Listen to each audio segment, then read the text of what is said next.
Le livre du ciel, tome 6, 4 décembre 1904. Il est plus facile de lutter avec Dieu qu'avec l'obéissance. J'étais très agitée, et dans la crainte que Jésus béni ne me veuille plus dans cet état. Je ressentais une force intérieure me poussant à en sortir. Cette force était si grande que je ne pouvais pas la contenir et que je ne cessais de répéter « Je me sens fatiguée, je n'en peux plus ». À l'intérieur de moi, j'entendis une voix disant « Moi aussi, je me sens fatiguée.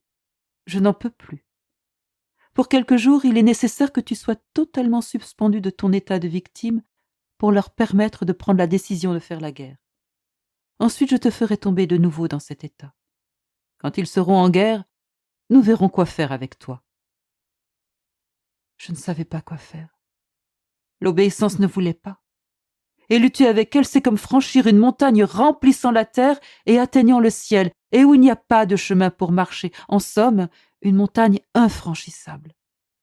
Je ne sais pas si je dis une sottise, mais je crois qu'il est plus facile de lutter avec Dieu qu'avec cette terrible vertu de l'obéissance. Agitée comme j'étais, je me suis trouvée hors de mon corps devant un crucifix.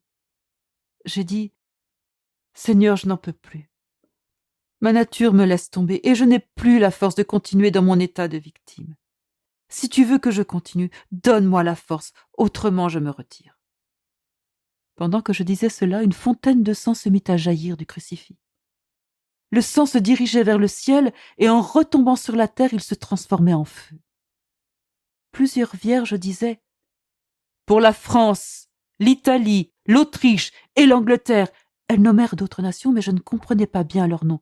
« Beaucoup de guerres très graves se préparent, civiles et gouvernementales. » En entendant cela, je fus épouvantée et revins dans mon corps.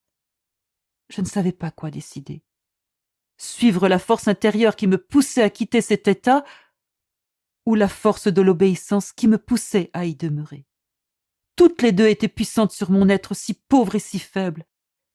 Jusqu'à présent, il semble que c'est l'obéissance qui prévaut, mais avec difficulté, et je ne sais pas comment ça finira.